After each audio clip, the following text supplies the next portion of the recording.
with the Defence Minister when he comes. Anyway, maybe you can answer it. Yeah. But under the new model, the funding flows to the military strategic headquarters, to me, and then down through the commands. The total budget for the defence is about 62 billion this year, of which just under 40 billion is for the military strategic headquarters, which includes the 4 commands. There's been no point in the year where that budget has been reduced, apart from some reallocation of funding into defence nuclear. Managing a budget in year is a perfectly normal process. How much was that went into defence nuclear? I would have to confirm that precisely with you. If you would, several hundred million. Okay, just for time's sake, yeah. Let's do and that was about trying to balance the pressures across defence. And managing, all departments have this issue of trying to, how do you manage the budget to make sure you don't overspend? Departments are not able or allowed to overspend. As I'm sure you know, as we get towards the end of the financial year, departments are asked to identify their forecasts. Then a negotiation goes on with the Treasury to ensure that. I understand the process. Yeah. Well, I'm just trying to find out whether you currently have an underspend or overspend on each of your budgets. And right now we're in a position where we are forecasting to spend more than the budget we've got. That's the process that's being negotiated. How much is that currently forecast? And I'm not going to talk about that in public. Those conversations are happening right now between the accounting officer and ministers and officials in the Treasury. Anyway, you confirmed you are overspent at the moment. We are not overspent right now. You're not allowed to overspend. What we're saying is the forecast by the end of the year would be that if we carried on and to make no changes, it's a perfectly normal process to go through supplementary estimates, and that's the process that we're going through right now. The process currently, you do not have enough money to meet what you want to do. We do not have enough money to do everything that is currently planned, and that is a perfectly normal position, as you would recognise. Happens every year, has happened over the last few years, and the department has been allocated additional funding in supplementary estimates. That process will conclude in the short term. Okay. Thank you very much. On to Ian Room. Chief Marshal, obviously there are lots of items on the list of spending priorities which you have alluded to, the new Type 26 and 31 frigates. But given what you said earlier on that you only advise ministers, can I ask what advice did you give to ministers on the medium helicopter programme? So the new medium helicopter programme, or new medium helicopter, is nominally a replacement for Puma, which was taken out of service, as you may remember, last year. That is still one of those issues that is in the forward programme, and when the Defence Investment Plan concludes, it will conclude on whether that programme goes forward and at what scale. My position on new medium helicopter is that we have a gap since Puma went out of service, and there is a clear requirement for that. Whether that sits as high up the list of priorities as other things is a matter for the overall Defence Investment Plan, and will ultimately be a matter for ministers. And where does it sit on your advice and your interpretation? Because obviously you've had lots of experience. Where on that list would the medium helicopter programme sit on your list of priorities as a CDS? Oh, well, there's a massive programme of investment, and there's a whole bunch of programmes on there. I can tell you it is not as important as nuclear, but it is also not at the bottom of the list either. So it will sit. So it will find its place in the overall defence. One of the reasons why I ask you this question is because we're on this Defence Select Committee. It's been discussed under an urgent question to ministers this afternoon. So I was wondering if you had a briefing this morning with them to say what their stand should be. I have not had a discussion about new medium helicopter with ministers this morning or even this year. Okay. Thank you very much. Yeah, thank you very much. On to Fred Thomas. Thank you, Chair. Chief Defence Staff, you had a meeting with the Prime Minister before Christmas that you just mentioned earlier, and you said that the figures in that meeting were classified. So all the details of that meeting, all the papers were classified secret. Thank you. So, yeah, you had a meeting with the Prime Minister before Christmas, the details of which are classified. You define one of your roles as advising ministers, including the Prime Minister. Do you have the sense that current government are going to fund defence fully enough for us to be ready for full-scale combat in the next few years? What the target is the NATO capability targets, and we know that to deliver the capability targets we need to spend about 3.5% on hard defence. The Prime Minister has stood up and said that in Parliament, and he said it alongside of the leaders in The Hague. Right now, 3.5% investment in defence feels like the right kind of number. But do you mean the Prime Minister has said that we need to spend that, or he said that we're going to spend that? Well, the Prime Minister was committed to spend 3.5% on defence. Now, my question was in the next few years, because obviously that commitment is not in the next few years. So I'm just trying to ask you about kind of really quite in the next couple of years. Yeah. And whether your sense and your feeling and your advice to ministers is that they will find the funds to get ready for full-scale combat in the next few years. And of course, bear in mind that if you think the answer is yes, we should hear you say yes. Yeah. I'll kind of refer you back to my earlier question, early answer to the question. The commitment to spend 2.6% of defence by 2027, and for that to rise in the period beyond that, and the Prime Minister's commitment to 3.5% of GDP, that's unprecedented. But I'll be completely honest with you that we will not be able to do everything that we would wish to do as quickly as we might want to do it within that envelope. But that is a matter for judgment for ministers around the trade-offs that they have to make. My job is to make sure that ministers understand the consequences of whatever is in the programme, and that we spend the money on the things that are going to add the most value and make the most difference. Okay, thank you. Brilliant. On to Jesse Norman. Thank you very much, Mr. Chair, and thank you, CDS, for coming in. I draw everyone's attention to my register of interest in relation to training and technology. Can I just understand a little bit further about what you were just saying then, CDS? Obviously, I understand you want to be as helpful as possible to the committee, given the circumstances, and the circumstances are not easy for all kinds of reasons. But I think I heard you say that you were perfectly clear that the government could not fund the combination of current commitments to programmes and the SDR. Something has got to give in some way compared to a level. That might be a level of ambition, it might be pushing stuff to the right, it might be the word we don't use, beginning with cuts, you know, that, as it were. But I think that was what I heard you say. Was that right? Partially, Mr. Norman. So what the point I'm making is that the SDR set a head mark of 2035, and it would be there will be limitations in terms of capacity of industry. There'll be limitations in our ability to recruit the number of people we need. There'll be limitations financially. My point is we cannot deliver everything we might want to in a very short period of time. It might at the I mean, as it were, you can imagine small in-year savings, additional funding. If that remains what it is, you might have to cut a platform. That might be something, that would be a major change required to fund other activities. Is that the kind of thing that's being discussed at the moment?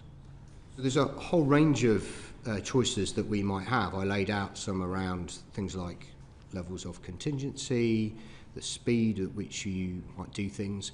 There are things that will go out of service and be replaced, and the question is whether we can accelerate that replacement, whether we can bring in new capability, modernise. The First Sea Lord talked recently about this concept of Atlantic Bastion, providing additional capability through autonomous systems. So all of those are in play, Mr. Norman. All of those are things that we big can capital consider. programmes, but also small in-year and multi-year revenue programmes. Yeah. So what I'm specifically talking about now is the big system. The in-year measures are all where Mr. Twigg was coming from, and Mr. Thomas. Let me just ask. Obviously, one of our concerns, we published a report on it, is on current readiness. Yes. The next 2 or 3 years. Yes. So, can you just confirm that all of the services will see an increase in disposable cash flow over the next couple of years that they can spend on improving readiness as a matter of resource funding? You hinted that resource funding was coming under additional pressure, but can you just confirm that every one of those services is going to see an increase in its disposable cash? So yeah, the increase in the defence budget is quite significant. It's about £11 billion more in 27 than it is this year, and that's in cash terms, and that will flow. A proportion of that will flow to yes. MSHQ through me. Exactly that. Okay. Yes, exactly. Brilliant. Okay, that's great. Thank you. I just wanted to make that. Is that obviously the government's put a bit of a gag on senior members of the armed forces speaking? Has that been a constraint on you or some of your colleagues?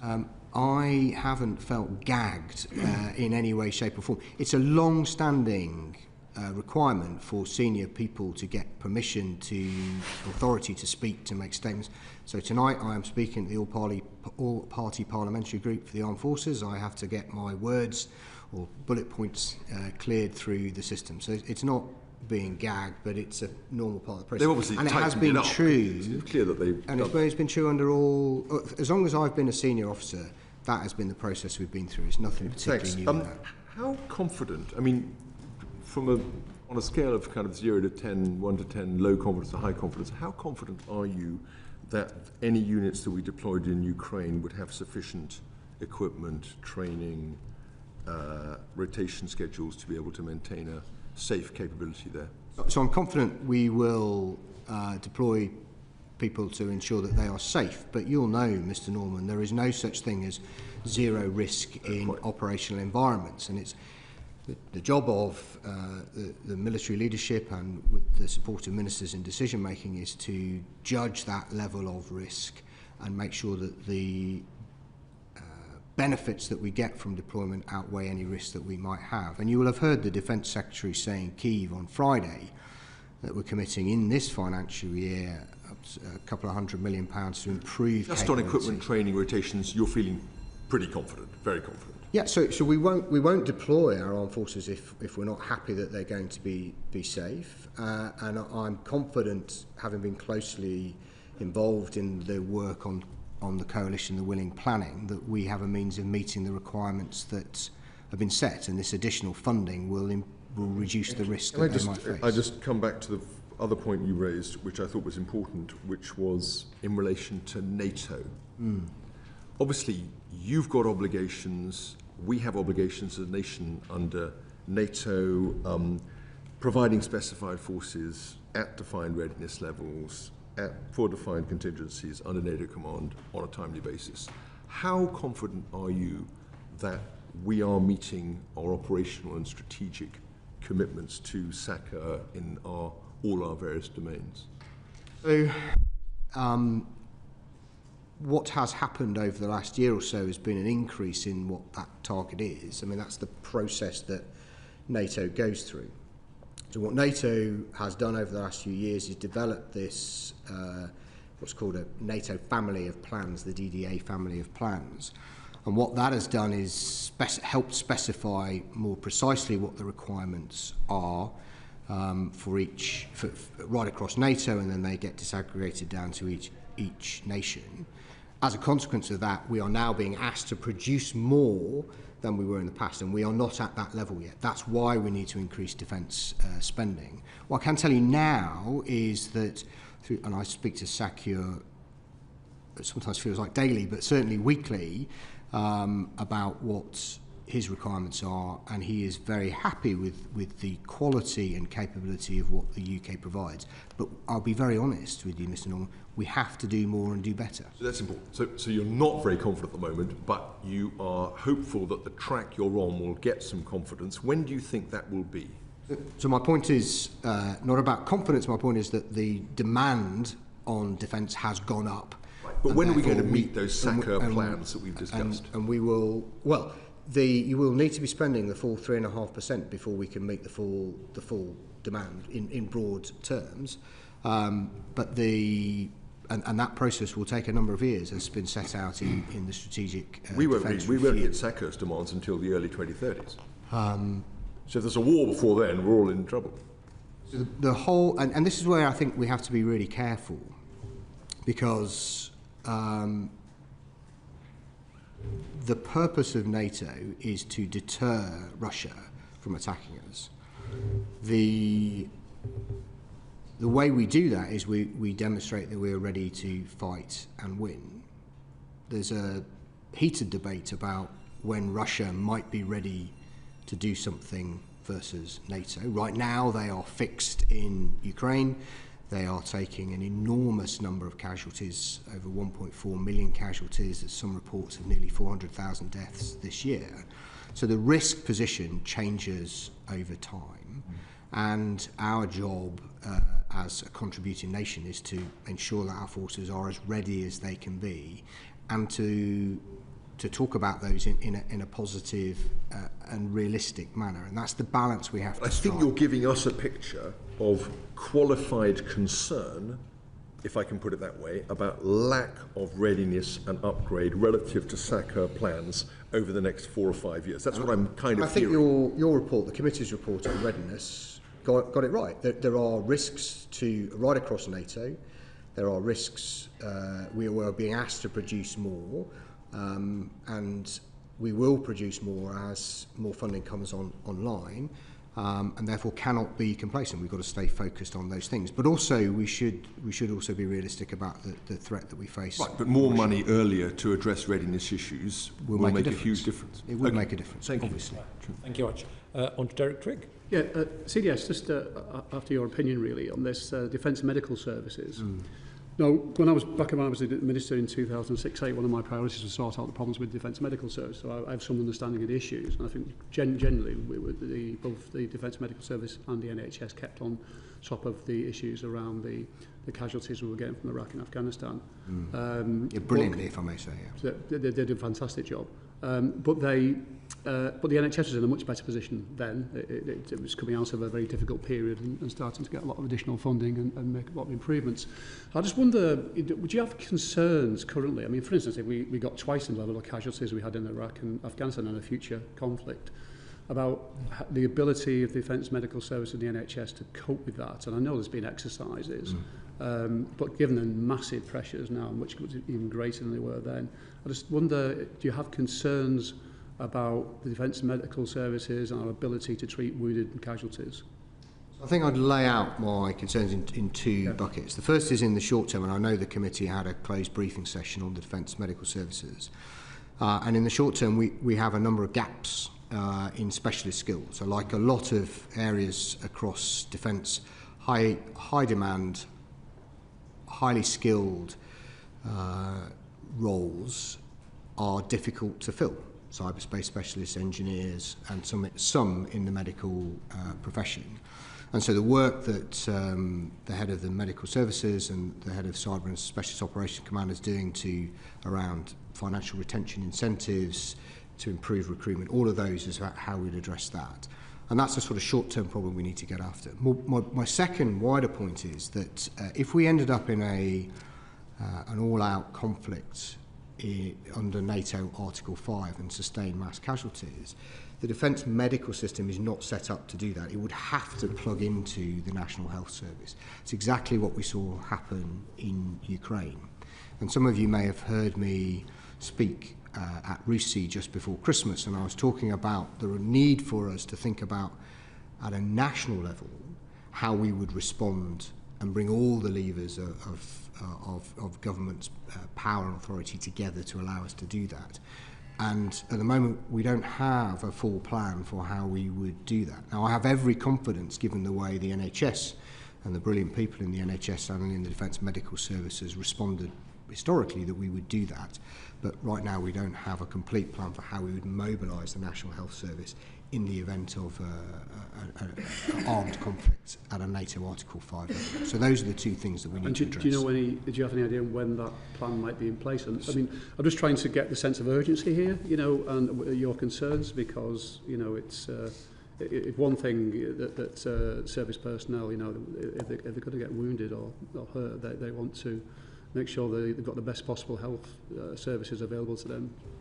The National Health Service and our Defence Medical Services already work very closely together, and you'll know that quite a lot of, the majority of our specialists actually work inside the National Health Service, even though they're in uniform. So that works well. There's more we need to do to get to this plan. Where are we on that? So there's a wider piece of work run by the Cabinet Office, which is about developing our national defence plan and structure, and you would be right.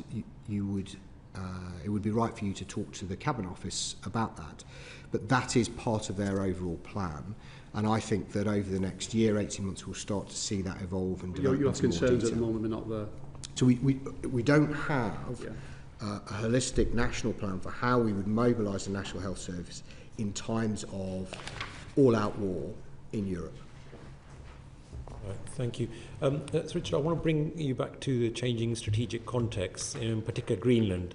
You'll be aware that there have been threats made about the future position or status of Greenland, with the US describing it as President Trump describing it as a national security priority. So within that wider context, have you been involved in any contingency planning on your part, given that what could happen with Greenland may end up shattering the NATO alliance? So it won't come as a major surprise, I suspect, that I have not been involved in plans to directly to defend Greenland.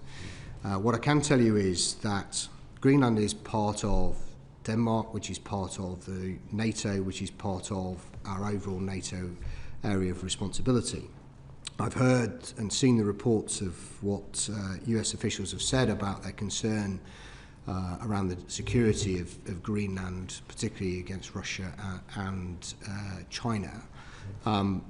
NATO provides an impeccable security guarantee for all those nations that are part of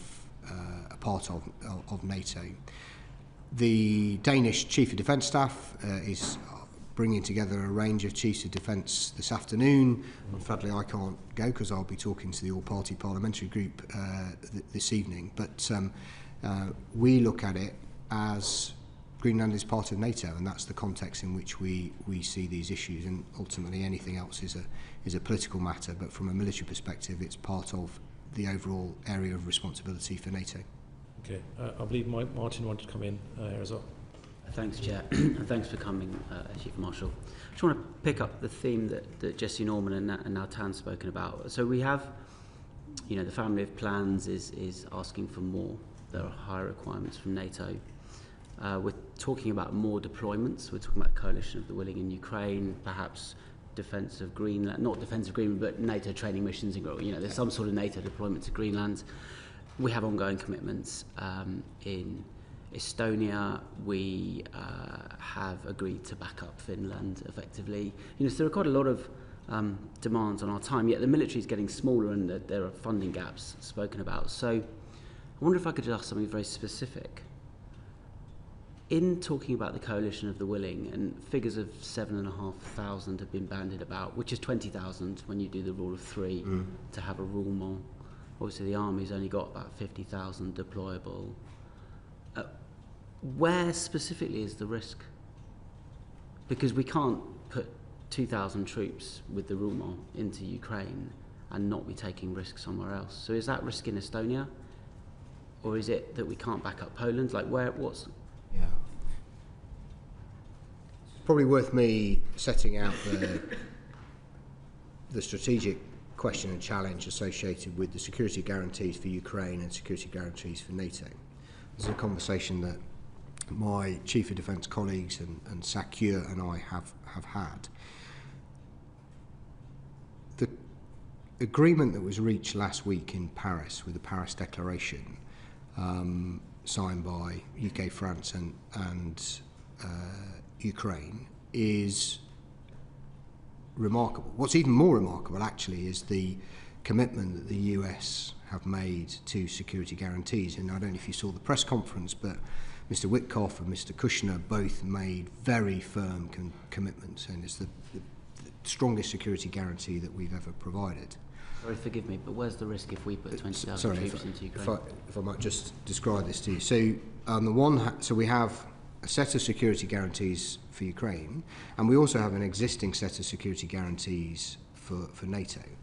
If it was an entirely zero-sum game, then we would you would clearly see forces taken from one place to go somewhere else. So that might affect our ability to respond to crises overseas. It might affect our ability to service the contingency requirements, the readiness requirements for NATO.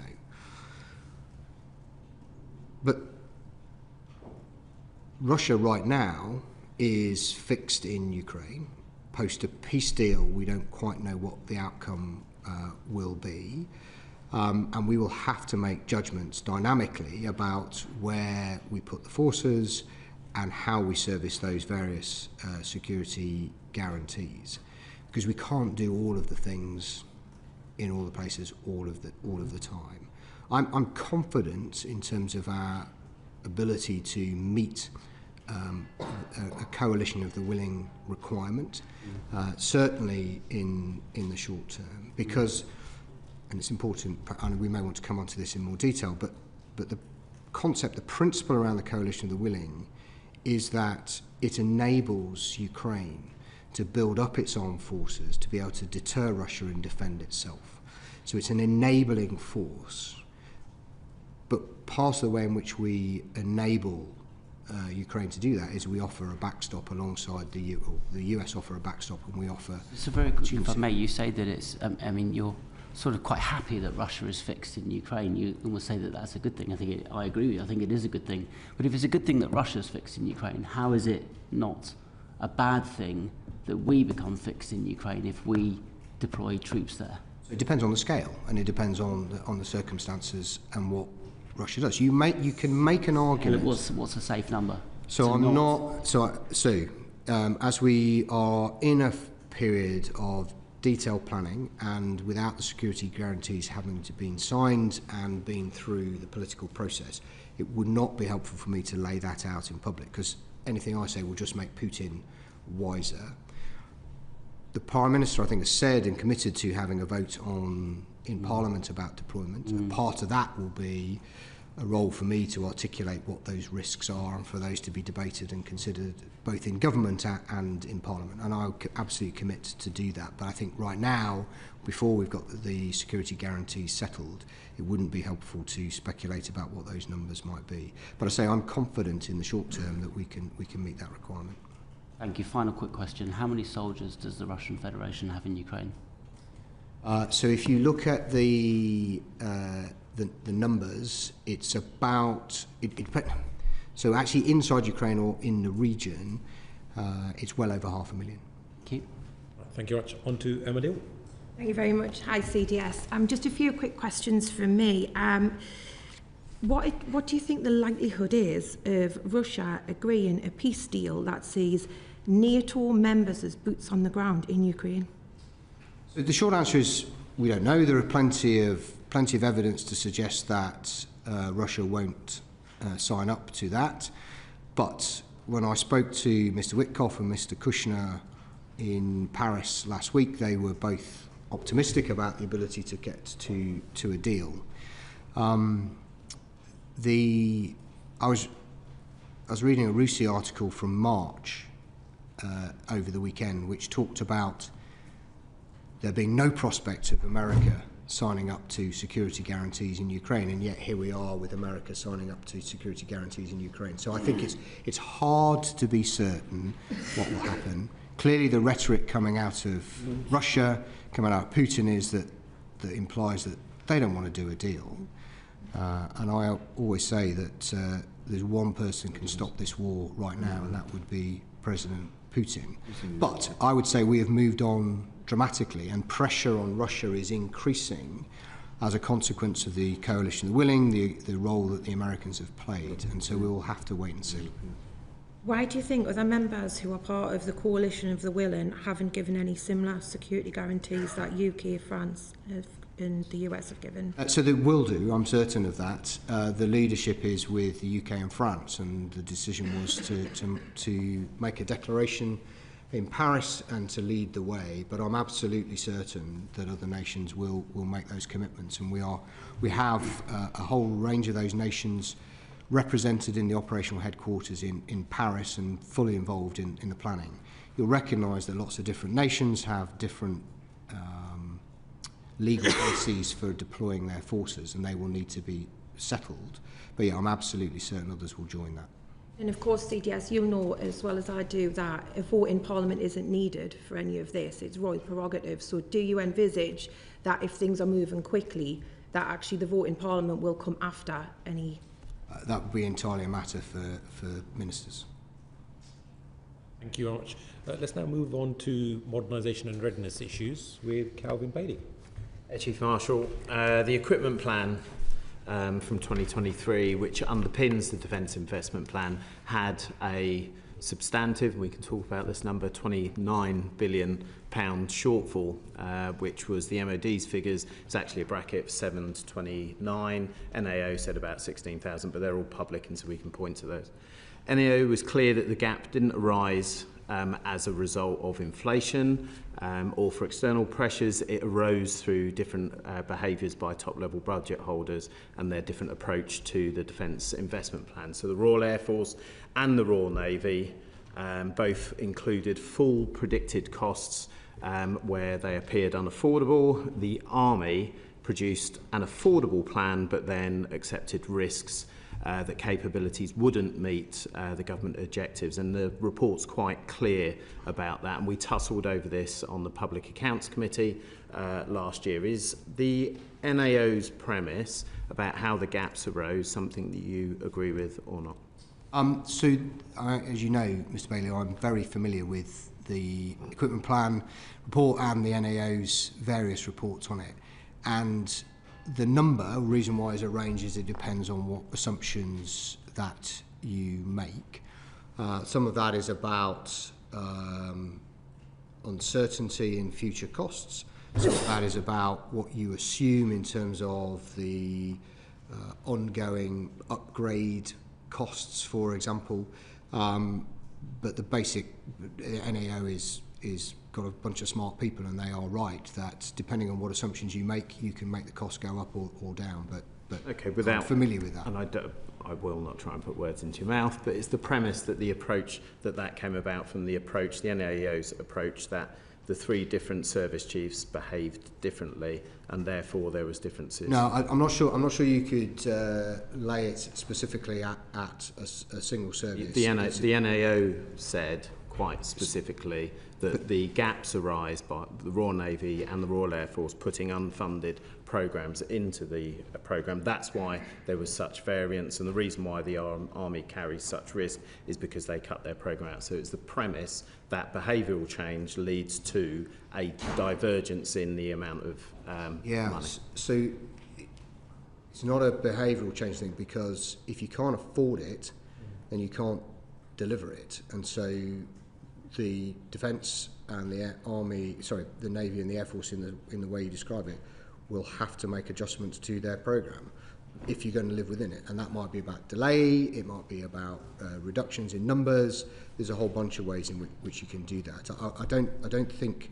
I think where you're going with this is that there's some kind of deep cultural difference of approach between the three services. I'm not sure I share that view.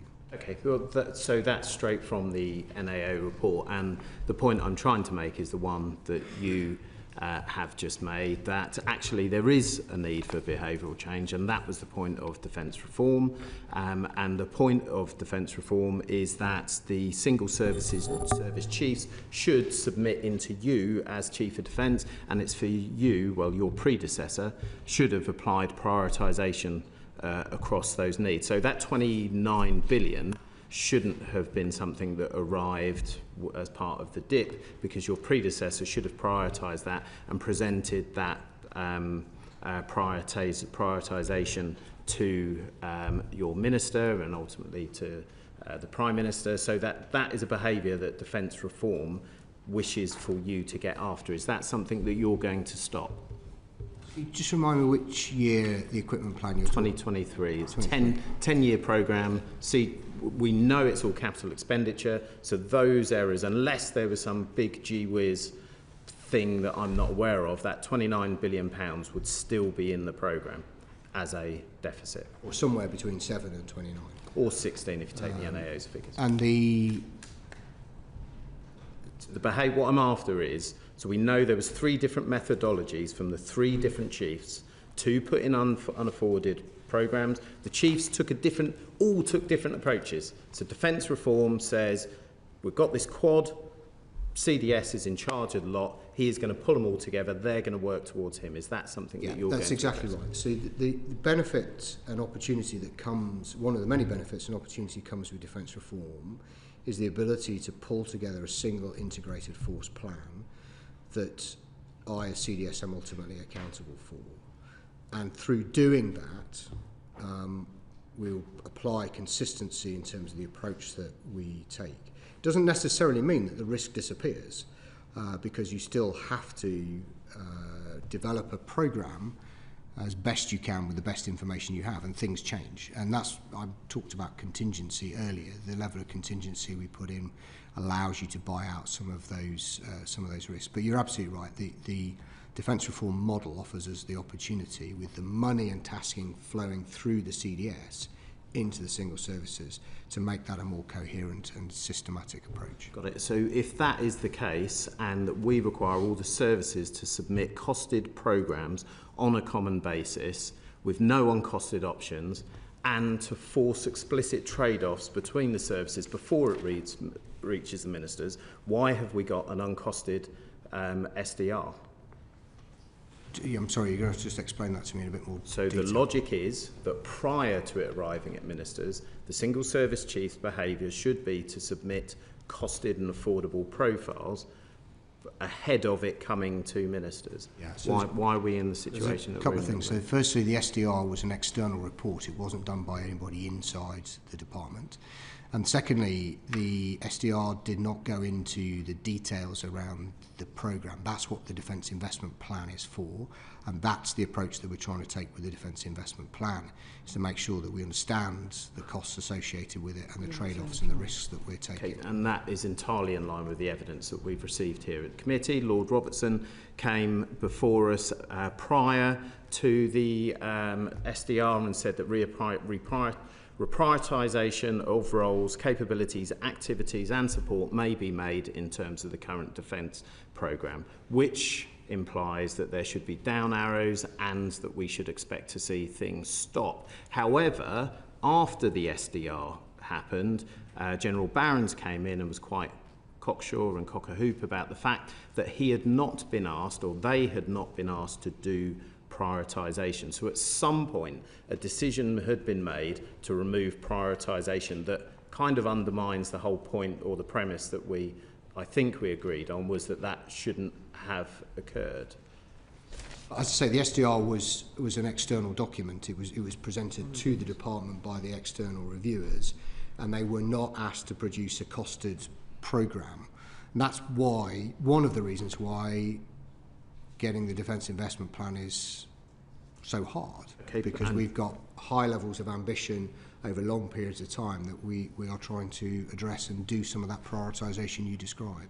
Okay, so you would accept, therefore, without putting words in your mouth, that the SDR failed to impose prioritisation and therefore allowed that £7 to £29 billion gap and associated commitment pressure to flow straight through to the Defence Investment Plan? There's a couple of things to reflect on. So firstly, that 2023 equipment plan was based on the previous budget. That was before the uplift to 2.6% in 27 and the commitment to grow beyond that. So that number will have changed. Second thing is that the SDR, as we've both agreed, whilst it did lay out priorities for improvement and modernisation and for filling in hollowness that it reflected on, it did not give us specific areas in which we should disinvest or seek to slow down investment, and that's the work that we have to do through the Defence Investment Plan. Okay, so there was activity and not prioritisation. I understand there is an amount of sensitivity about this, but I have to ask, what are the down arrows? Where are the capabilities, activities or support functions that could be reduced to support or do the things that the SDR failed to do, which is prioritise? I recognise why you and the committee will be interested in the detail of that, but I am not going to go into the details of the options that we're considering. I accept that, but I am here to ask. I can understand why you asked, Mr. Indeed. Bailey. Absolutely. With that, Chair. Thank you very much. Jesse Norman, I believe, wanted Thanks to very comment much. I on this just point. wanted to pick up one of the things you'd said there, CDS, which is that the SDR was an external document presented to the department. Well, we've had Lord Robertson in front of the committee saying specifically that they worked very closely with MOD officials and with the Treasury all the way through, and that there was specific care taken. There should be no surprises as to the costing. So it just feels like a disavowal for you now to say, well, there we were going along, and these suddenly external reports gets presented to us, and we've got to deal with it. How does that work? I think both things can be true. I mean, Lord Robertson presented the report with their 62 recommendations, 62 recommendations, which were their recommendations to the department. The department, the Defence Secretary, did accept every single one of those recommendations and said we would get on with implementing them. That's exactly what. So accepted that these were proposals that were costed and accepted for purposes of procedure, planning, programming, and to move forward on that basis. So to come now and have us say, well, hold on a second, we had no idea the SDR was going to create all this additional cost, feels. That's not at all what. Well, obviously the Prime Minister thought it was true. So how does that? That's not what I'm saying. So my point is that if you look back in the history of these things, when we've done a integrated review in 2021, if we did SDSR in 2015, 2010, they were done internally, and the policy document was published alongside, or was done alongside the detailed investment plan costings. That was not the way that was done this time. The government decided to have an external panel that engaged brilliantly with those of us inside the department, but what has had to follow is the detailed costing of that plan, and that's the work that we are doing under the Defence Investment Plan. That was very specifically what ministers set out that they were going to do. It was never actually costed. They did some work, they thought it was costed, but it wasn't really costed. We had not done all of the detail that we are doing right now to make that work, and that was a position that the government decided it was the approach it wanted to take by having the independent review first and then doing the detailed costed plan to follow. Thank you. Thank you very much. I believe Kevin Bailey wanted to come back on this particular point. Chief Marshal, just to come back on that. Whose decision was it to take that out of the terms and references from the SDR? Where exactly in the department? So prior to the SDR, it's in there. PM says make it costed, make it apply prioritisation, fix the problems, and at some point, Defence said, "No, it's all right, we'll do that." No. If you go right back to the start of the process, the Defence Secretary agreed with the Prime Minister that we would have a strategic defence review. Note, strategic defence review, not a strategic defence and security review, and that the job of that team was to develop proposals for how we would improve and modernise defence. They did not ask them to do the detailed planning. That's why in that document it talks about the Defence Investment Plan. If you go back to I think the terms of reference are a matter of public record. And that's contrary to the evidence that we've received. Lord Robertson was quite clear when he came before us prior to the SDR that the prioritisation would be part of the SDR. By the time the SDR had come out, they were very explicit that actually Defence had said it would take the prioritisation, which is why we're expecting the Defence Investment Plan to do that prioritisation, and why I've got this big question about what on earth defence reform means if prioritisation is going to come in terms of Defence Investment Plan. It's not going to come from the Chief, like if it hadn't already got there.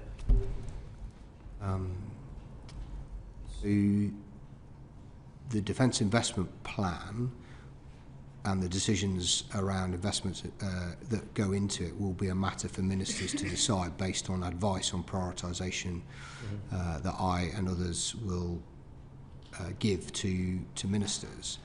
The point that you're making about Lord Robertson's perspective, I'm afraid that's not one that I recognise, and I'd have to go and talk to Lord Robertson about exactly what he means. I'm not aware at any point and bear in mind I was Chief of the Air Staff at the time, I'm not aware at any point where the direction to the review team, the independent review team, was changed to ask them to take out prioritisation. I'm not aware of that. Right, thank you very much. On to Ian, please. Just a quick supplementary question. Chief Marshal, just before Christmas I asked on the floor to the Secretary of State when the Defence Investment Plan was going to be published, and he said with great urgency, hopefully by the end of the year. That was after the delay in August, and then obviously it's moved to March. So given what you've been saying to Mr Bailey and Jesse here, what's the learning curve for going in the future? What can we learn from this? Because obviously you've got a great handle on this. What lessons can be learned? Because it's like what your mother used to say: if you can't afford it, don't spend it. and what I'm trying to say is, what can we learn from this with the SDR and the DIP? Shouldn't they just be one document? It will be a matter for the whichever government then initiates my experience has been that turning policy ambition into hard costed capability plans is really difficult, and if you can try to do those two things together, then you can make those trade-offs as you go through. But I would also observe the advantages that we had in terms of speed and different perspectives by having an independent panel conduct the strategic defence review. So some kind of blend of that in the future might be a sensible way forward. But I'm quite a student of these defence reviews, and what you can see is that they are very, very context dependent. It depends on what's going on in the world at the time. It depends on who the government is, whether there's just been an election. All of those things play a part in it. I can't wait to read your paper on it in 5 years' time. All right, thank you very much. On to Fred Thomas. Thank you, Chair. CDS, I'm going to ask you about reserves, the reserve force, another thing which was laid out in the SDR with some lofty ambitions, including an increase of 20% in time.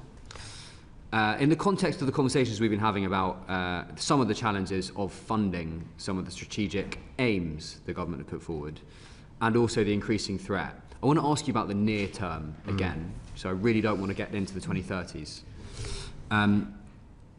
How seriously is the MOD taking reforming the reserves? And we've had various review documents of the reserves in the last few years that you'll be familiar with, and yet numbers are falling, and the real estate that certainly the Army Reserve has is kind of noted to be further deteriorating. Can you just give us a sense of, with a bit of kind of your own take, now you're in this role, of like how important do you see the reserve force or not? So on your final point, the reserve is a fundamental component of the whole force. Just why is that? Because I personally transferred from the regular force to the reserves, as did other members. I've noticed that does not seem to be the case. So when you say that, when you say it's a fundamental part of the force, like what do you mean by that? Because it doesn't appear to be. So if you go to RAF Witten, which is actually a Cyber and Special Operation Command unit. Where we're going next week as a committee. Oh yeah, well there we go. You'll see when you, well particularly if you go to weekends, you'll see that the reserves are critical to continuing to sustain and maintain the intelligence work of that unit over those quiet hours. I was there just before Christmas. I used the place for special communications, and I know that there were reservists supporting the outputs then. So I think the reserve do a number of things. In terms of delivering our outputs, they do that day in, day out, particularly specialists. And I would point to people like those who are at Witten, who are intelligence specialists, who are able to provide additional capacity, particularly at weekends, to do that. And there are specialist skills that are much more readily available in the private sector that are hard to sustain and retain inside the armed forces that we use, and intelligence, cyber are particular examples of that. Medical is another area, and so the reserves play a really critical part in those specialist skills. More broadly, though, as we think about how are we going to mobilise all of the armed forces in a state of rising tension and ultimately up to Article 5, that's where we build mass and capacity and capability through the reserves. And I would absolutely recognise, and Lord Peach wrote his external review of reserves, which the report we received just before Christmas. And it's not at the level we would want it to be, either in terms of the strength of the armed force of the reserve forces, or necessarily in terms of the infrastructure and kits that they get access to. So given what you just said about how integral a part of the overall force it is, in the document you referenced by Lord Peach, which is the Council of Reserve Forces and Cadets Association's annual statutory report 2025, the kind of RIFCA scrutiny report, the number one top finding, based on the fact that all the numbers of strength is down, every single one of them, so fewer people are joining, even though the strategic vision is more of them joining. Right. The number one finding is this: the reserve lacks a clear and resourced sense of purpose, which they don't know why they're there. They don't know why they exist. And I take your point about niche specialists here and there, vital, amazing. And I think probably this committee has had time spent with other parts of the force where that being enhanced has been spoken about, and we all support that. But this overall part, it feels like the reserve force is extremely fragmented, poorly resourced, struggles to retain people, clearly is struggling to recruit people. Do you think it's ready to reform it, or do you think it works how at the moment with this separate kind of reserve force HQs? So my personal view is that we have to integrate the reserves much more closely into the way in which the forces operate.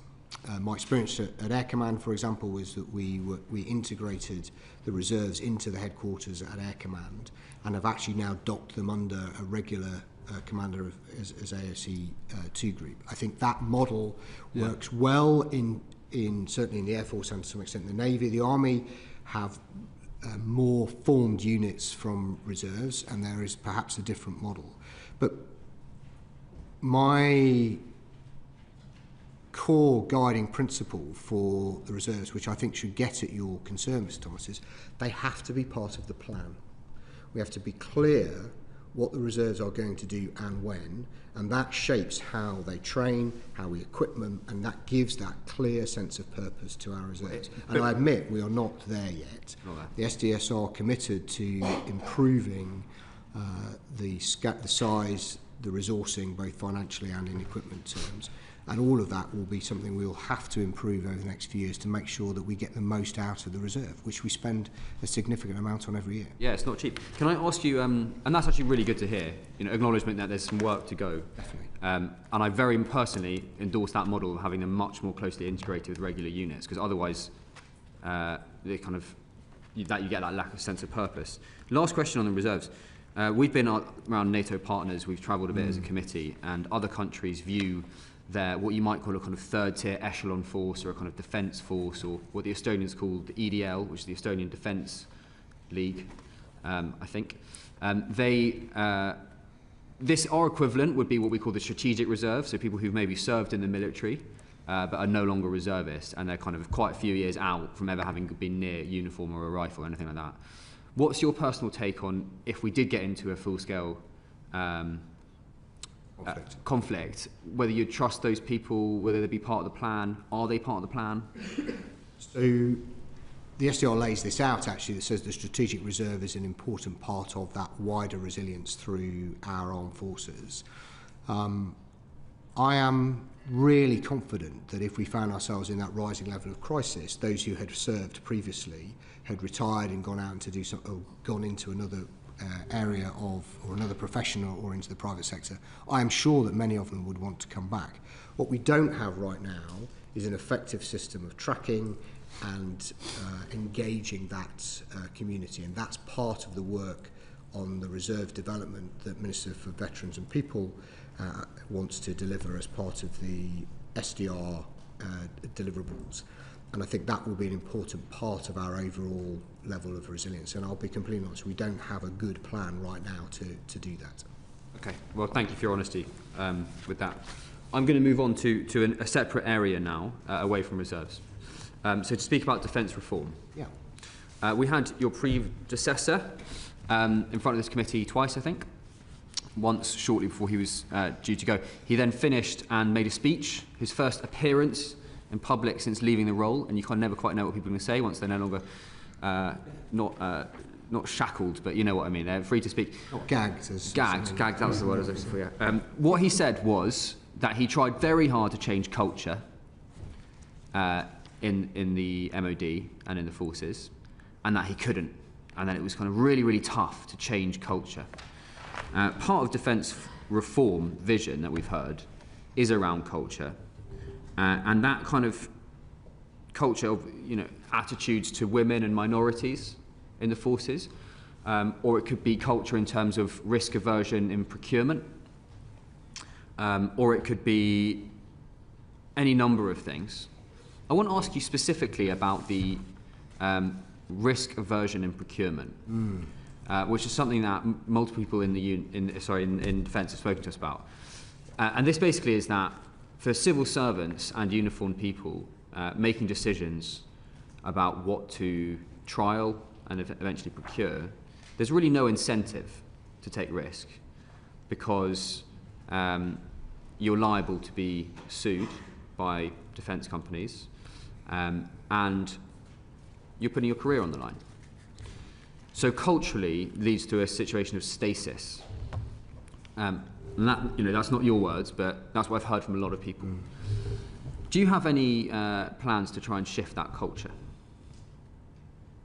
The short answer is yes, we have to. It's not a matter of do we want to, we have to. And particularly because of speed and speed of adaptation. I've been out to Ukraine 3 times in the time I've been CDS.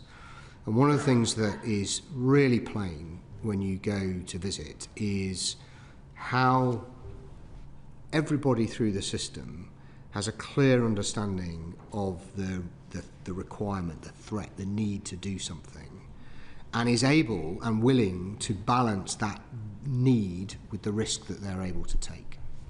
So I'm on record as saying that what we have done in defence over the last 30, 40 years is optimise a system for driving cost out. And we've optimised it for the 20th century, not necessarily for the 21st century. That's led to highly transactional relationships with industry, where we have tried to lay off risk on industry, and industry has tried to protect itself from that risk. And that was at a time when we weren't facing a threat from Russia. We wouldn't face the need to change as quickly, and that is not going to be adequate for the future. I don't think it's fair to say that throughout the whole of defence procurement system no risk is taken. If that were true, then we wouldn't necessarily have some of the challenges we have in I don't think I said that, to be fair. In a number of areas. And I think that how this works in Ukraine and in other nations that face these existential threats, and how it worked in the UK, if you read about what we did during the Second World War, is a real clarity around the need to change, and a delegation of an empowerment of people to make those trade-offs between the risks that you face, whether that be in procurement terms or maybe even in assurance, versus the benefit that you get from delivery. And it's about creating that environment to do that.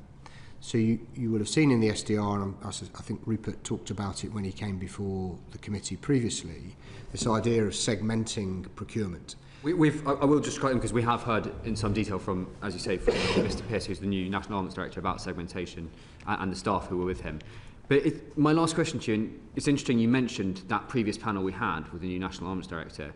One of the questions I asked them was, culturally, the direction in the MOD, is it to prepare for some kind of future conflict that might happen in the 30s, as in 2035, which is one of the dates that we've currently committed to hit certain funding categories, which is it's so far away that it's, you know, policy can change so much between now and then. Or is it to get ready to fight and win in the next couple of years, if Russia's fixed in Ukraine at the moment, if there is a ceasefire this year and discussions for deals are well underway now, then it might shift its gaze and we might be drawn into conflict, and suddenly conversations about spending X, Y, Z in 2035 seem a bit far-fetched, or rather irrelevant. I asked them, and they told me, ask CDS when he comes to funding. So That's what they said on record. This is what I said. I read it. Okay, Yeah, sure. I read it. So perhaps slightly obvious answer is you have to do both. So I talk about being ready to fight today and tomorrow and together. The today bit is about how do we maximise the output that we can get from the kit we've got today, and that's about investing in spares, it's about investing in activity. And at the same time, we also have to recognise that our enemy is changing, is adapting, and we need to be able to keep up with that. So you have to kind of do both. What the defence reform does, partly to Mr Bailey's point, is it provides much greater clarity over the problem statement coming from the military, and much greater delegation to the National Armament Director to go to industry to work out how best to solve that. And if that works, what that delivers is a faster response to specific problems that we face. And we've got good examples of where we did this. If you think about the counter IED fight in Afghanistan, when Mr Joppa and I worked together previously, actually we did that remarkably well. And it was because we had a very clear threat and a very clear requirement to do better. And that's the culture that we've got to bring in. But I'll be honest with you, it is difficult. If you take somebody like me, I've spent 30 plus years in the armed forces, and we've been doing it the same way that whole time. To shift that mindset requires real clarity over the requirement, the threat, and then delegating and empowering our people to do those things. And when things go wrong, because they might do if you take more risk, is we acknowledge they've gone wrong and we say it was in the greater good.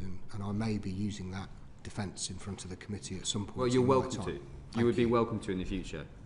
Thank you. Thank you very much. I believe Lincoln Jopp wants to come in on this point as well. Thank you very much indeed, Chair.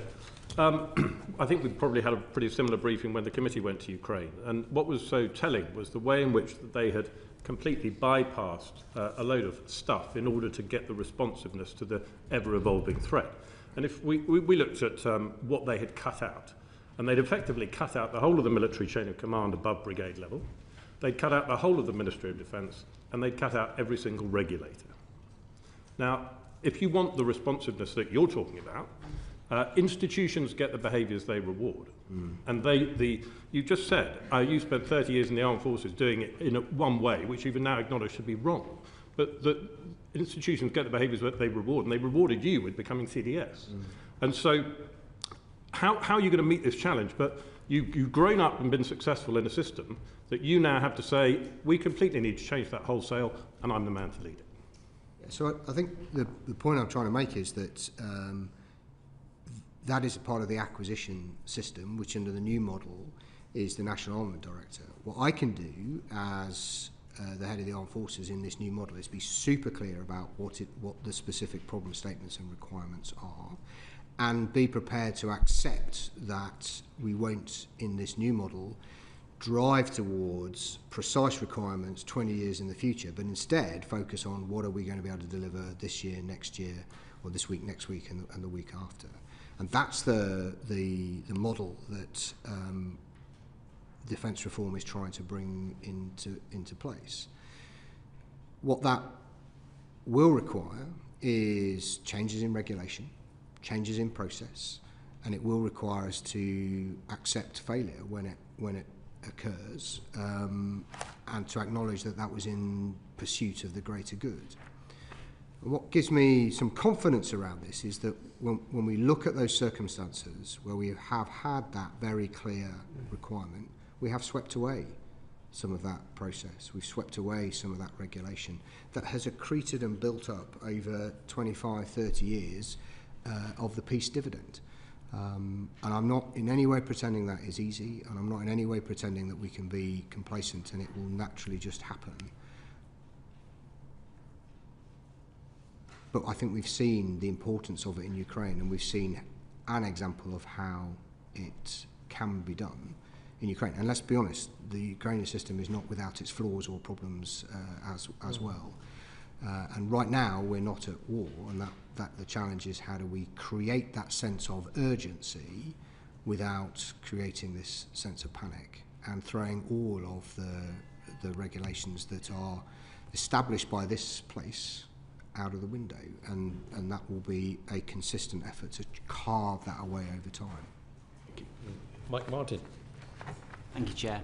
I wonder if I might touch on homeland preparedness and resilience. So, I mean, you'll know very well, NATO Article 3 mandates that we should continuously, I'm just quoting, and effectively maintain and develop our individual and collective capacity to resist armed attack. And that specifically, speaks to this question of national resilience, both in a military sense and in a non-military sense as well. How would you say we're doing on that? Not as well as I would want us to. I mean, that was really the central element of my speech at RUSI, is that we, those of us in this community, are familiar with the issues and risks, and we talk about it all the time. But it is not at the front of our minds right across the nation. And the example I gave in my RUSI speech was a report, a really excellent report done by the Royal Academy of Engineering about infrastructure and about the need to rebuild infrastructure around things like flood defences, railways, etc. And I could agree with all of the elements in there, but at no point did it talk about doing it to build in resilience for the risk that we might come with armed attack or sabotage. And so we have to bring those things more to the fore. The Cabinet, following the publication of the National Security Strategy and the SDR, the Cabinet Office lead across government work to enhance these this thinking in these areas and to deliver those things. But this isn't free and isn't going to happen overnight. And I judge, and I've argued, that this, in a world where the demands on defence and the nation are rising, the risks are rising, that is a time when we should be contemplating and examining how we increase the resilience of the nation more broadly. So as we think about replacing upgrading signalling on railways, is how do we build in the redundancy associated with that? We talked about the National Health Service earlier. How do we think about holding stockpiles or building capacity and resilience to support us in mass casualty events? And that work is really relatively new and really getting going. And I know that the team in the Cabinet Office has said that they would be very happy to come and talk to the committee about it if that were helpful. Yeah, you're right. It's absolutely about, is that bridge built to do X under duress? And there's a mindset shift as well. So I'm an MP for a constituency that suffered repeated water outages, including a 2-week one before Christmas. And towards the end of that, we had bad actors playing in the social media space around the water quality. So actually, you're a water company, you think your job is to supply water, but all of a sudden you're dealing with malicious disinformation. And we did actually have to ask the Cabinet Office to get involved there. And I agree with you that stuff costs money, but plans are cheap. So do we have a national defence plan? We don't have a complete national defence plan Shouldn't yet. we? Yeah, absolutely. I mean, and the government is committed to doing that. Why don't we have one? So I think that it is a manifestation of the peace dividend. It's one of the most obvious, is that since the end of the Cold War, we have not prioritised those matters, and so as a consequence, the government for many years has not, of many hues, has not focused its efforts on developing that kind of plan. I'm pleased to say that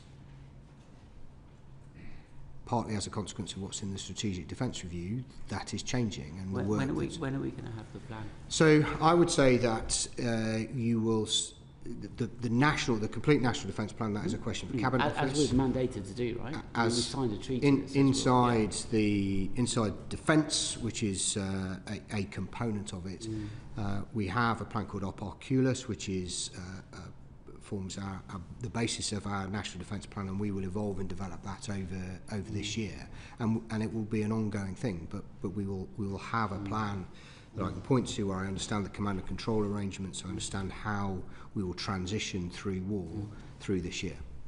And are you aware of any other NATO countries that don't have national defence plans? There are a number. I don't know the exact which nations, and some nations don't talk about it in public. And I think it's fair to say that nations may describe themselves as having a national defence plan, but they're of variable depth of detail across all of those different nations.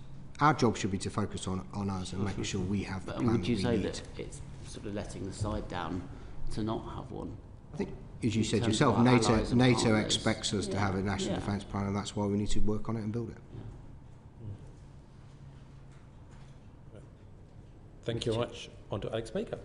Thank you, Chair. Chief Marshal, it's a delight to have you in front of us. I want to talk to you a bit about defence reform, which you've obviously already picked up a bit on in some of the previous answers, but I just want to give you an opportunity to sort of put on the record how defence reform is going. You've had the programme underway for a year now.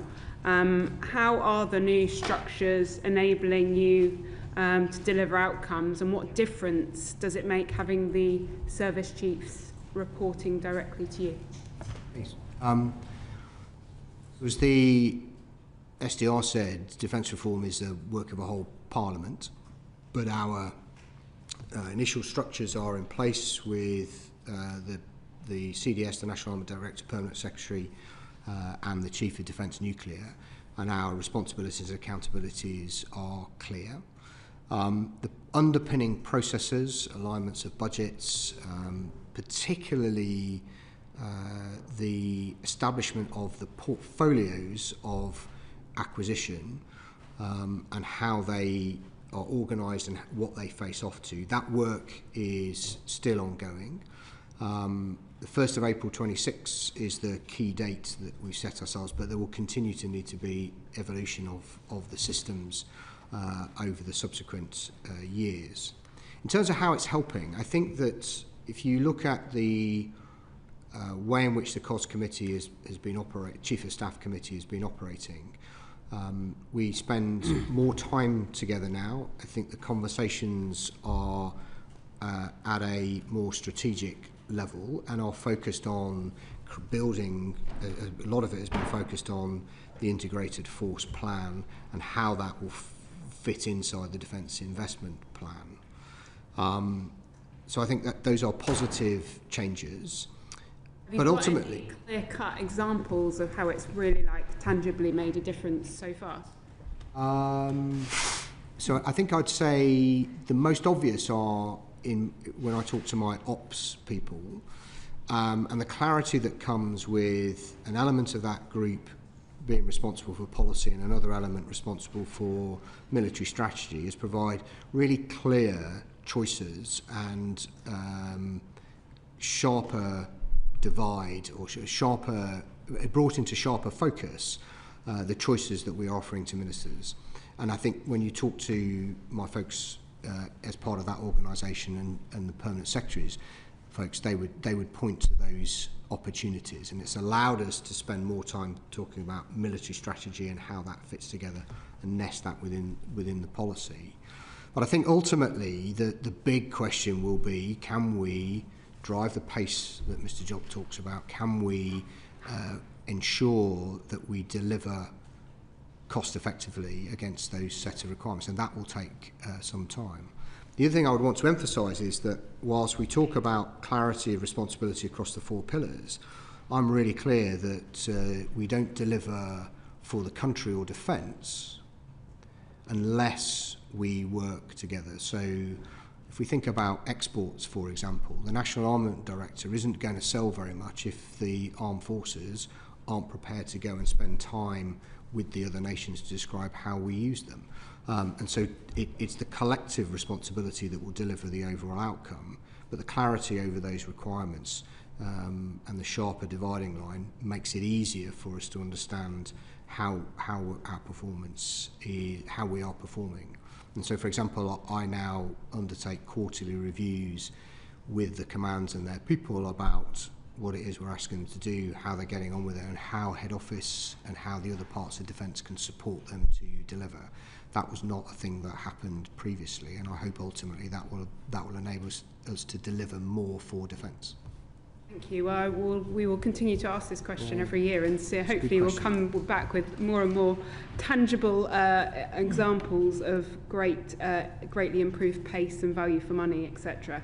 I want to actually just pick up on, I know when my colleague Calvin Bailey was asking you about, you and the chiefs all being on the same page. I mean, for me, it was obviously really clear that you obviously set the demand signal, and they report into you, and that you are, you've said you are on the same page. But I think, it was quite interesting to see at DSCI, the chiefs going on the, being given speaking slots, seeing everybody, sort of taking their opportunity to put their pitch in for why their, work was important. How confident are you that you can genuinely exercise this central authority? If the chiefs are continuing to be able to sort of go out and brief out their pitch, basically. I want the chiefs to be talking about their specialist domain. I want Harv to talk about the air domain, and Gwyn to talk about maritime, and Rowley to talk about land, and Jim to talk about cyber and specialist operations. I want them to do that. They are the experts in their domains. They have a really important role to play. But you can understand that what we have to do is try to integrate those things to create an integrated force. And the really significant change with defence reform is that the tasking and the money flows through the CDS in a way that it hasn't done in the past, and that provides us with the opportunity to do that.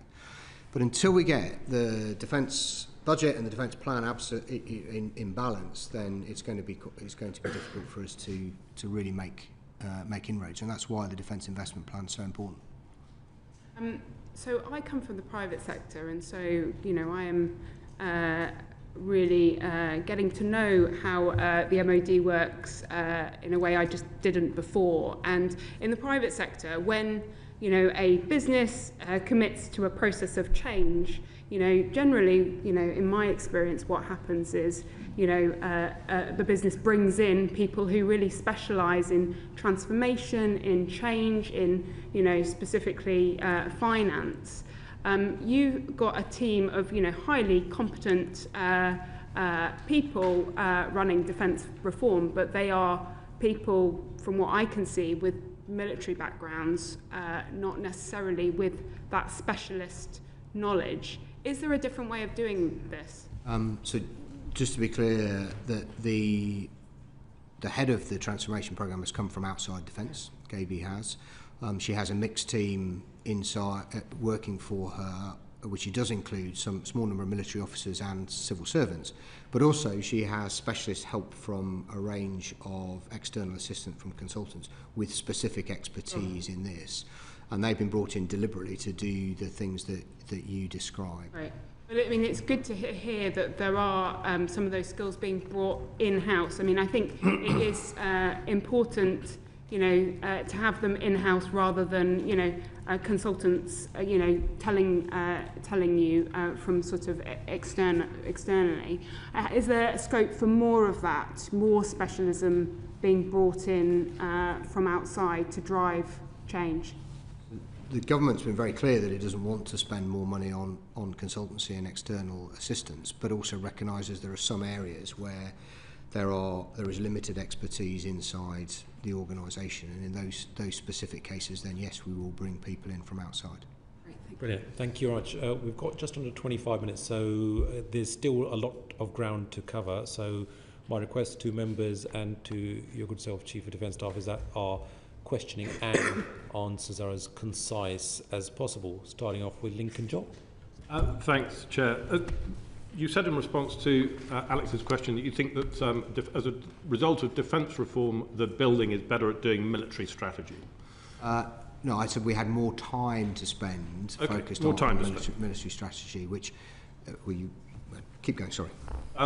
On, I think, around June 1943, one of your predecessors, Field Marshal Allenbrook, wrote in his diary that he was, the thing that was really vexing him was how did he beat Germany in such a way that it could regrow Germany to act as a counterbalance to Russia in the post-war conflict, long before, obviously, Normandy and the whole of that was happening. So, what are you metaphorically or literally writing in your diary tonight?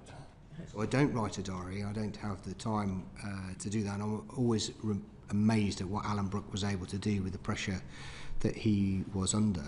I think the thing that I am most bothered about in the near term is Russia, and how we get ourselves to a position where Russia concludes that they will not attack NATO or therefore undermine our national security, but also at the same time recognising that in holding conflict below the threshold, that there will inevitably be Russian activity below the threshold of war. And in doing that, what we need to work is how do we work across all of the agencies, all of the levers of government to protect UK from that risk. More broadly beyond that is that there's a changing shape and direction of source of power right across the globe. You can see it moving eastwards, and that's even before we talk about changes in US national security policy and strategy and how we bring those together. And therefore the question is, what is the role of the UK and particularly the armed forces in the UK to enable the stability and security that we've enjoyed over 80 years, and how that has enabled prosperity and ultimately growth for the nation, which is a key challenge for us. So that's the big questions that I think we have to wrestle with. Okay. And we have an opportunity to do that sometimes now, which I'm not sure we always did in such a structured way before. Right. Thank you very much. On to Emily. Thank you. The defence world tends to not be great at conveying simple and straightforward messages to the public. You've spoken about having a national conversation about the risks that we face. Obviously, people in this room are aware of those risks, but how are you going to reach out to the wider population, have that national conversation? Yeah. So I think armed forces and leaders in the armed forces particularly, but also right through our ranks, have a role to play in that. As I set out in my recent speech, the challenge is how do you have a conversation about a complex threat that sits within a wider geopolitical and geostrategic context that is uncertain and challenging. Because the danger is you fall back on simple tropes that Russia's going to invade by 27 or they're not going to invade by till 2035. And the reality is it's actually a matter of a judgment around the level of risk that we face. My core argument is that what we are seeing is an increasing risk as our adversary in Russia particularly becomes more capable, more battle-hardened, and we see a continued desire to undermine NATO and the stability of the West and the rules-based international system. And we should have those kind of debates in public. I think the polity have a critical role to play in that, and we can support that because of our understanding of the threats.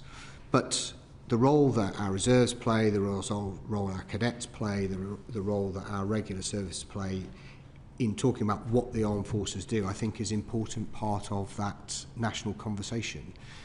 I mean, just even listening to you there, CDS, if I was someone watching this and trying to understand what the risks are, I would have been lost off. Do you know, just the average person on the street, if we're going to try and get them to understand what the risk is, don't we need to be a bit more blunt and slightly more alarmist with them so that they understand it? Because like you said, people are living in a cosy bubble of the peace dividend, and actually that's not where we're at anymore. But I think every single time I hear anybody in defence talking about it, I think the average person will be lost off within 5 seconds and just get on with their day. It's about making sure that they actually understand, and I don't think the public are there yet. And if the public aren't there yet, then how are we going to get them to be resilient? Yeah, I think it's a really fair challenge, and you, as politicians, it's your job to communicate with society. My worry about being too blunt is that we scaremonger. My worry about being too relaxed is we're too complacent. And the reality is it's more complicated than that. And I would be happy to take advice from politicians on how to do that in an effective way. But I think if we are too alarmist, that is unnecessary. But equally, we can't be complacent either.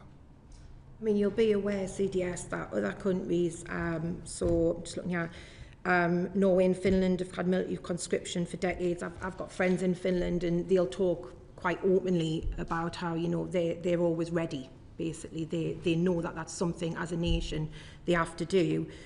The Swedish government has their total defence strategy. Other governments send out booklets to their citizens to say this is what you would do in the event of a national attack or an attack on civil critical national infrastructure. There is nothing like that in the UK, not even the basics to let people know if this happens, this is what you need to do. I could go out now and ask anyone and say, what would you do in the event of an attack? And there would just be mass panic. So what can we do to avert that, I suppose what I'm saying.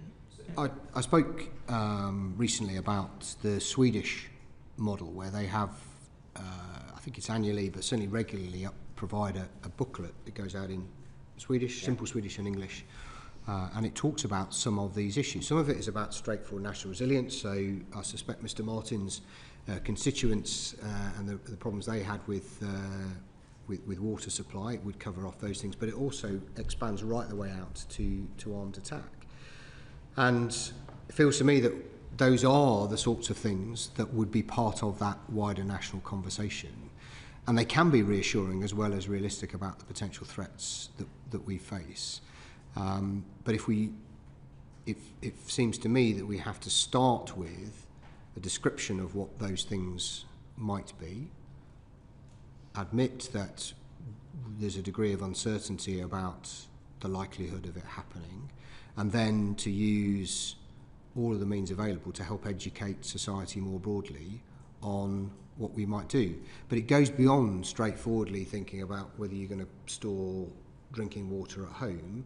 It is about how do we encourage people to want to serve? How do we have the conversation with public that says we are going to spend more money on defence, and that will have consequences. And ultimately, I think that is a political discussion, but we can help support that through a description of the threats. And I think that's one of the central dilemmas, is the public don't accept more spending on defence because they're not fully aware of what the risk is, and that's something we're always battling with as members of Parliament. And until we get something clearly out there in an understandable format to the public, they're never going to accept that. Just another quick question from myself, Chair. The Defence Readiness Bill, do you know when that will be ready? I don't. My understanding is that it depends on finding parliamentary time for it, and I know it's a key focus for Defence Readiness and Industry, MIN-DRA, Luke Pollard and the Defence Secretary, and they're determined to try and get it in during this Parliament, but I don't have a precise date. Do you have any part to play in advising ministers what should be in that bill? Yes, we will do. Yes, there'll be the military staffs will have a part to play in that, and describing some of the issues that we want. And clearly, it will require specialist drafters, because we don't often do bills in defence. What do you think should be in it? So, a range of things, but it will be about how do we government gain access to private assets in times of crisis? How do we shift industrial capacity to particular areas of focus in times of crisis, and mirroring laws and laws and rights that other governments have in other nations. The US is an example. Brilliant. So elements of those will be what we would need. Okay. Thank you very much. On to Ian Rowe. Right, thank you very much. Well, the time wraps here, so I'll be very quick. Air Chief Marshal, you mentioned at Russia, your speech on the 15th of December, that people are a critical role. In fact, the Rick Haythwaite also said that you know, people are a pivotal military capability just as much as a new submarine or fast jet. You also said a pleasing thing that this committee is, when we've had General McGowan in front of us, and we've had the Secretary of State, and also General Dame Sharon Neesmith come in front of this committee about the retention. And one thing shocked me, obviously, from the last reports that we heard, that we had more people exiting than actually being recruited. You said in that speech, the latest figures just a few weeks ago, which had been then beginning of January, showed that the first time in 4 years more people joined than left the forces in the past year, which I think is a big achievement. So coming on to the wider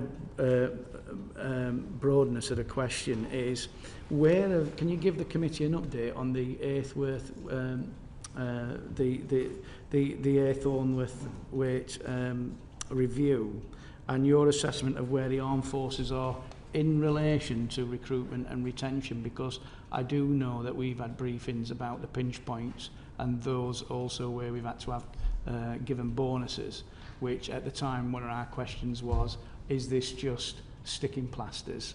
Because, you know, particularly around your trade, which engineering. I mean, on the macro points, up to the 1st of October 25, which is the last time we had up-to-date data, more people had joined in the previous 12 months than had left. We've seen increases in those recruited. The Air Force was up to 37%. I think the Navy was about 24% increases in numbers of recruits. And we've seen a reduction in the number of people leaving. So I take all of those things as positive. But the net increase was only a few hundred over that year, and it needs to be bigger to fill in the gaps that have been created over the last few years where exits have exceeded inflow. There's a whole bunch of factors that will have played a part in that. Some of it is the financial retention incentives, some of it will be the pay rises, some of it will be for example, the defence housing strategy. Some of it is about greater flexibility, allowing our personnel to extend their services who want to. All of those add up to delivering the shift in position that you've described. I actually saw Rick Haythornthwaite last week to catch up with him because I was involved in his report. And effectively, his recommendations form the basis of the chapter in the Strategic Defence Review on people, and that is what we're driving at. You'll recall that Rick's report had, I think, 62 recommendations. That's a lot to get our arms around, so trying to focus the work as part of SDR delivery is focusing down on those things that are going to make the most difference in the short term. Part of that is about recruitment and retention, speeding that up and improving our retention numbers, and then the other part is really about providing that flexibility of service to ensure that we keep people in for as long as possible. Lovely. And just a quick one.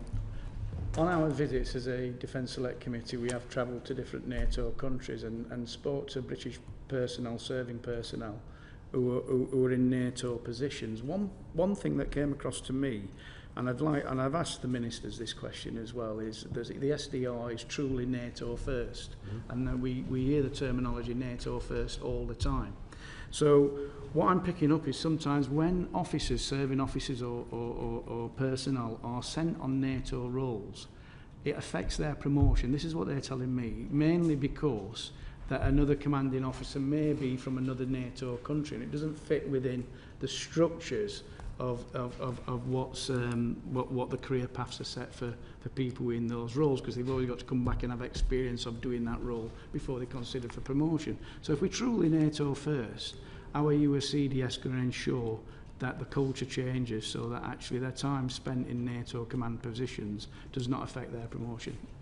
Well, actually, I want to do the opposite. I want to actually enhance their promotion prospects of people who've been to NATO and then brought that experience back into the UK, and that's got to be the way we do it. And people will believe it when they see it and feel it, and that's the trick. And we're working hard at the Senior Appointments Committee, and I know the Single Service Promotion Boards are working hard to ensure that those who have got that experience have opportunities to promote. You picked it up as an issue. 100%. Yeah, absolutely.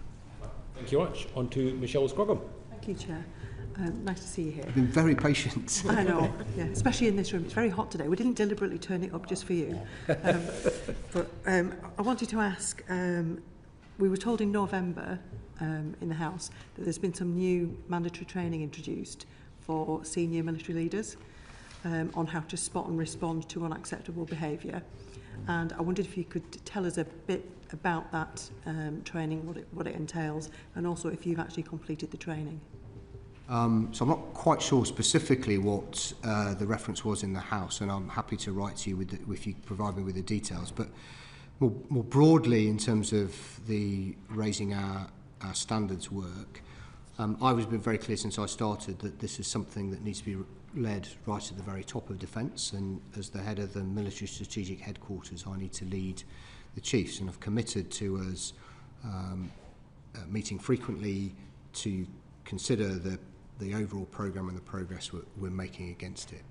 There are 5 elements that I see to the programme, the first of which is about leadership. It's about leadership from the most senior levels, but right across the organisation.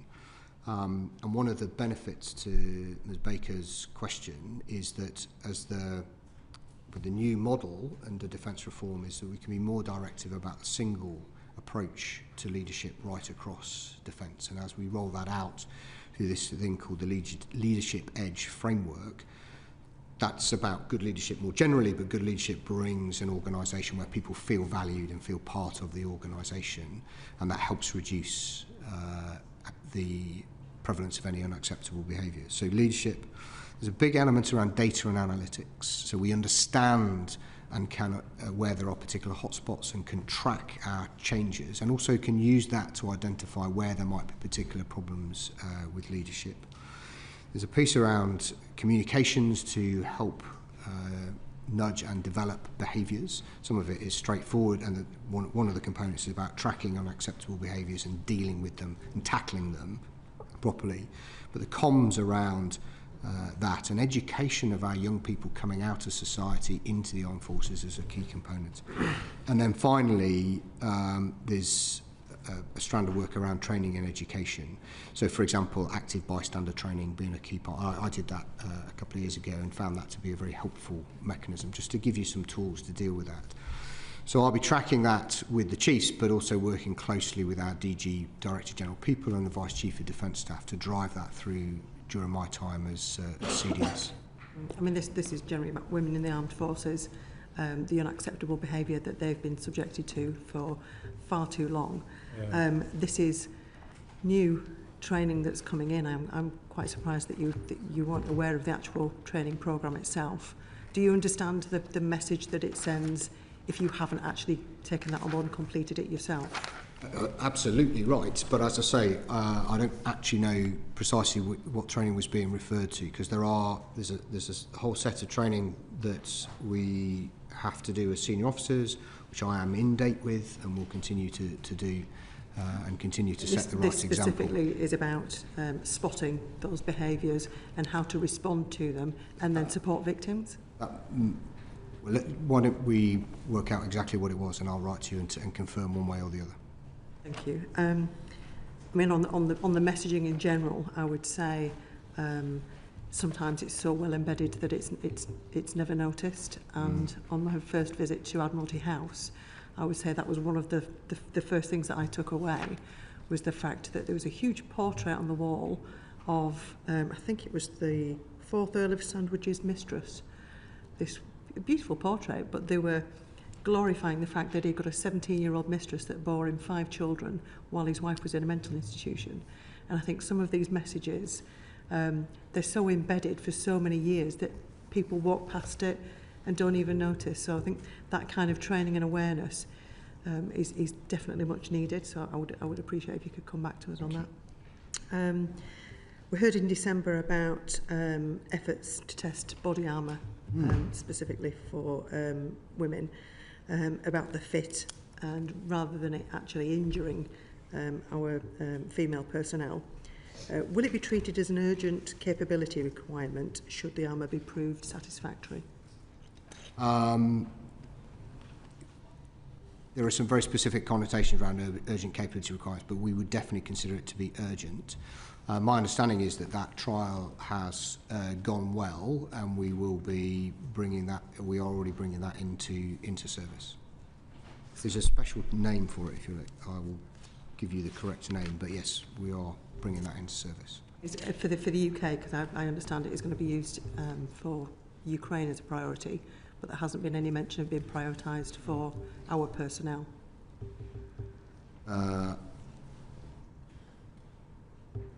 I'm not aware that we would prioritise that for Ukraine over our own people. If we've been through the trial and it works, then we will introduce it across with our people as quickly as we possibly can. As far as I'm aware, that is the case. That they've said it's going to be prioritised for Ukraine, which wonderful. We'd love to protect the female personnel over there, but I think again, if we're looking at protecting, that is something that should be prioritised for our female personnel in the UK. Great. Thank you. Good. Thank you much. And finally, Calvin Bailey. Chief Marshal. Finally. In my constituency of Leighton and Wanstead, I've got two wonderful Royal Air Force Cadet Squadrons, 12F and 241, who both have very high levels of ethnic minority people in those units. However, when I look at the services uptake and ability to absorb those young people into the service, it is unjustifiably low, I would say. So what are you doing to address the low levels of service recruitment into the from the ethnic minorities and communities like mine? The first thing I'd say is that over the last 2 or 3 years, we've seen an increase in representation in ethnic minorities in the armed forces, which I think is a good thing. My whole approach around recruitment and retention is focused on getting the very best people for the armed forces, because that's what the country needs. And so this is fundamentally, for me, is about operational effectiveness. Now, it seems entirely ridiculous to me that if that is the focus, then we shouldn't. It seems ridiculous to me that should mean that we are unable to attract women and ethnic minorities into the armed forces in the kind of numbers that they are represented across society. What we know from, if I lean on my experience from being in the Air Force, is that there are communities across the UK that have very little contact with the armed forces. The cadets do a brilliant job, actually, with developing that knowledge and understanding. But we have to work with what are called in the system the gatekeepers, the parents, the guardians, the teachers, to sell the armed forces as a place that is important to the nation, where you can have a valuable career and where you can contribute to society. And so that is what I see. And when I go to those squadrons and I go to units such as my previous Air Cadet Unit 56 Squadron in Woolwich, I see and am swamped by parents that are desperate to help get me personally to facilitate their entry into the services. And to be quite frank, that's not good enough, because we know there are stats that link the amount of contact with the military to the uptake. There is very powerful evidence that is the case, and yet these children and these communities are completely written off because the military approach to recruiting now doesn't take the time to put that effort into trying to bridge that gap and recruiting from them. So I'm not sure I would share your characterisation that it's completely cut off. I think what I see across the armed forces is a determination, commitment to reach communities that don't have ready access or ready understanding of the armed forces. But we don't do enough of that, and we aren't doing it fast enough. And it remains a source of frustration to me that we don't do better in terms of recruiting those. That's what the community outreach Correct. teams were there for, and it's for what the ethnic minority networks were there for, to help provide the service with that understanding. So what are you doing to support them? Because as far as I can see, there's been a significant rowing back on commitment to supporting groups that support themselves within the services. I think the outreach teams still exist in various forms, and that was a key focus certainly in the Air Force a few years ago, and I know the Army and Navy have similar schemes. I'd have to look at the precise details of those numbers. In terms of the networks, the central government has taken an approach towards refining and focusing the networks across government, particularly in the civil service, but I consider that part of defence, to try to ensure that they are focused on making the most amount of difference. I think that I had a meeting with the Ethnic Minority Network from Defence back in November, and this was a real concern of those, and I'm in conversation with the Permanent Secretary on how we do as much as we can to support those networks who give their time to ensure that members of that network and community are looked after, but also I would want to help them ensure that they can support us in selling what is a fantastic career for anybody, for whatever their background in the armed forces. It's also sustaining and maintaining those people within the services, and for those people that can't conceive this, if you're an ethnic minority person and you're sent to Benbecula, you might find some of the issues and challenges that you recognise don't exist in that place, and therefore it's useful for, so you recognise that the networks remain a valid source of support for the... Absolutely, networks do vital work, and I find my time with them really valuable. Brilliant. And when we were in AUKUS, we visited the Australian, or we saw the change of approach that the Australian military is having to its non-Australian passport holders, and they've made significant leaps which are really going to challenge our recruitment measures for those non-UK passport holders.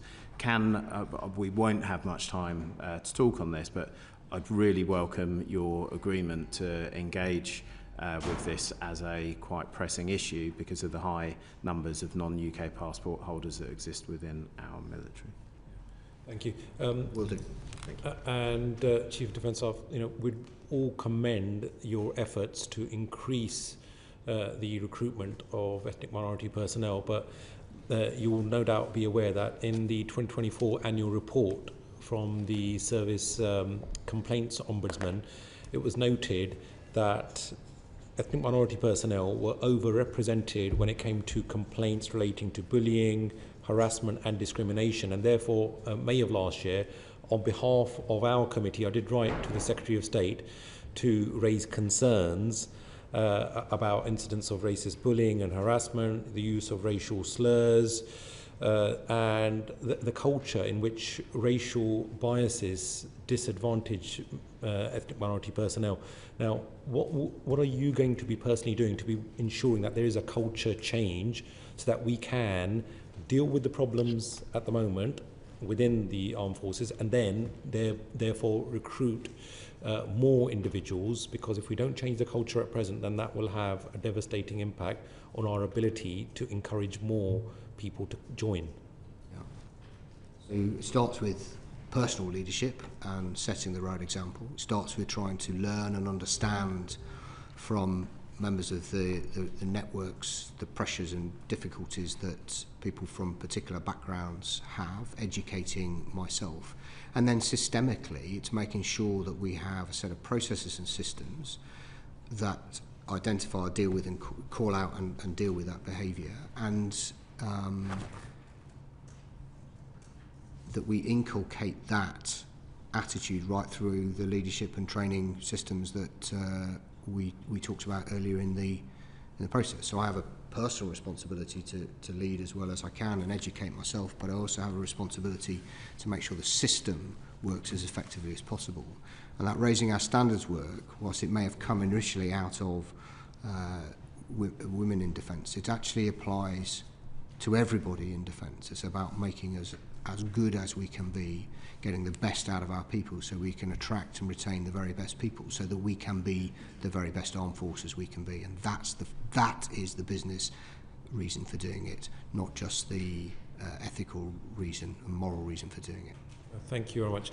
Chief Defence Staff, you have been very, very generous with your time, and you've been in the hot seat for now over 2 hours, so you have earned a well-deserved break, but please do note that you have our very best wishes as a committee, and we're, despite the questioning today, we are very much on your side, and we wish you the very, very best in your service, and thank you very much indeed for your service, and please do convey to our brave servicemen and women our gratitude for their service. So with that, I bring today's meeting to a conclusion. Order, order.